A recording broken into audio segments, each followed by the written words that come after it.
Okay, so if you want to start on section 4, transporting passengers safely and read along, go for it.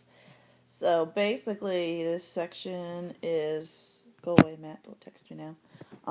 Talking about how to transport passengers. It talks about vehicle inspections. Um, Talking about making sure the service brakes, the parking brakes, the steering mechanism, the lights, the reflectors, tires, the horn, the windshield wipers, the mirrors, and coupling devices. I'm not really sure what that is. Are all good to go, as well as the wheels and the rims and any emergency equipment. Um, you have to check the outside of the bus, close any open emergency exits, also close any open access panels for baggage and stuff before driving away. The inside of the bus. People sometimes damage things apparently because they're assholes. And so you need to make sure that there's like nothing that's been carved out of the bus, I guess. The aisles and the stairwells should be clear. And you must have handholds for railings, so make sure they don't just cut a piece of railing off. Your signaling devices, including the restroom, which there's no restrooms on Disney bus, so it's not really important. Buzzer is there. Emergency exit handles. The seats must be safe for riders. All seats must be securely fastened to the bus, so if your seat's kind of flapping around, you might not want that. Never drive in an open emergency exit door or window. That might be bad. The emergency exit sign on an emergency door must be clearly visible. If there is a real emergency door light, if there's a red emergency door light, it must work.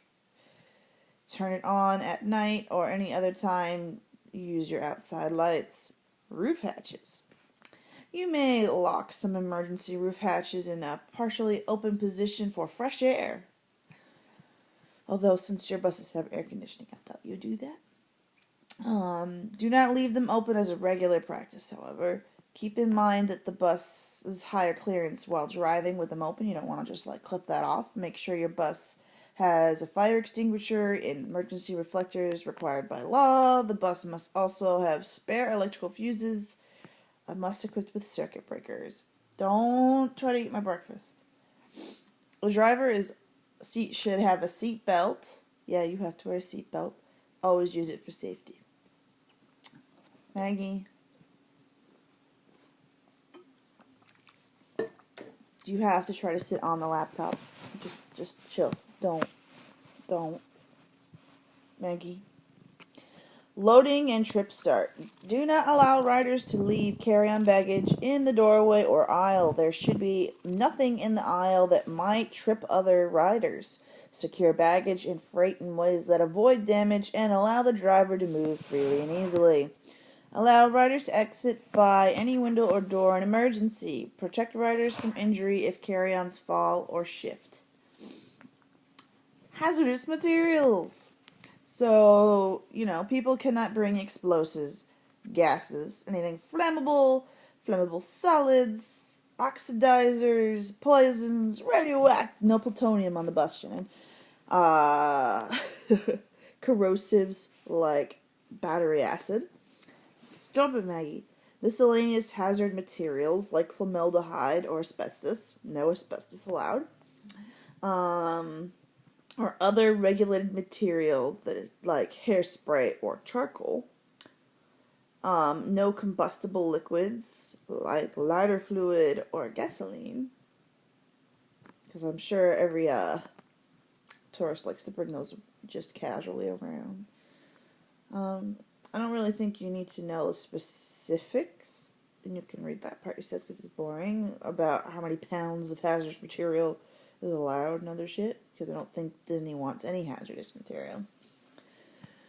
Standee line. No rider may stand forward of the rear of the driver's seat. Buses designed to allow standing must have a 2-inch line on the floor and some other means of showing riders where they cannot stand. This is called the standee line. All standing riders must stay behind it. It's printed on the floor. I'm sure you've seen it. At your destination. When arriving at the destination or intermediate stops, Intermediate stops announce the location, the reason for stopping, next departure date, bus number. You won't really have to say that because there's going to be pre-recorded things for you to let the passengers know. Remind riders to take carry-ons, which the recording will do, with them if they get off the bus. I think you just have to remember to press the button for the thing to talk for you. If the aisle is on the lower level of the seats, remind riders of the step down. It is best to tell them before coming to a complete stop. Charter bus drivers should not allow riders on the bus until departure time. This will help prevent vandalism or theft. On the road, passenger supervision. Many charter and intercity carriers have passenger comfort and safety rules. Mention rules about smoking, drinking, or use of radio tape and players at the start of the trip. Explaining the rules at the start will help avoid trouble later on. Don't attack my banana. While driving, scan the interior of your bus as well as the road ahead, to the sides, and the rear. You may have to mind riders about rules or to keep arms and heads inside the bus. At stops, riders can stumble when getting on or off because they're stupid. And when the bus starts or stops, caution riders to watch their step when leaving the bus. Wait for them to sit down or brace themselves before starting. And starting and stopping should be as smooth as possible to avoid rider injury. That's right, if they get hurt, it's your fault. Occasionally, you may have a drunk or disruptive rider. You must ensure the rider's safety as well as that of others. Don't discharge such riders where it would be unsafe for them. It may be safer at the next scheduled stop or a well-lighted area where there are other people. Many carriers have guidelines for handling disruptive riders, and I'm sure Disney has some guidelines for you. Common accidents. The most common bus accidents happen at intersections. Use caution even if a signal or a stop sign controls other traffic. School and mass transit buses sometimes scrape off mirrors or hit passing vehicles when pulling out from the bus stop. Remember the clearance your bus needs and watch for poles and tree limbs at stops. Know the size of the gap your bus needs to accelerate and merge with traffic. Wait for the gap to open before leaving the stop. Never assume other drivers will brake or give you room when you signal or start to pull out. That's what she said. Speed on curves. Crashes on curves that kill people and destroy buses result from excessive speed. Often, when rain or snow, you don't have to worry about snow, have made the road slippery. Every banked curve has a safe design speed in good weather. The posted speed is safe for cars, but it may be too high for many buses. With good traction, the bus may roll over. With poor traction, it might slide off the curve. Reduce speed for curves. If your bus leans towards the outside on a banked curve, you are driving too fast. And Matt will yell at you. Railroad highway crossing stops. At a railroad crossing, stop your bus between 15 and 50 feet before the crossings. Listen and look in both directions for trains. You should open your forward door if it improves your ability to see or hear an approaching train. Before crossing after a train is passed, make sure there isn't another train coming in the other direction on the tracks. If your bus has a manual transmission, never change gears while crossing the tracks. If you do not have to stop, you must slow down and carefully check for other vehicles, such as a streetcar crossing, where a policeman or flagman is directing traffic. If a traffic signal is green, at crossings marked as exempt or abandoned.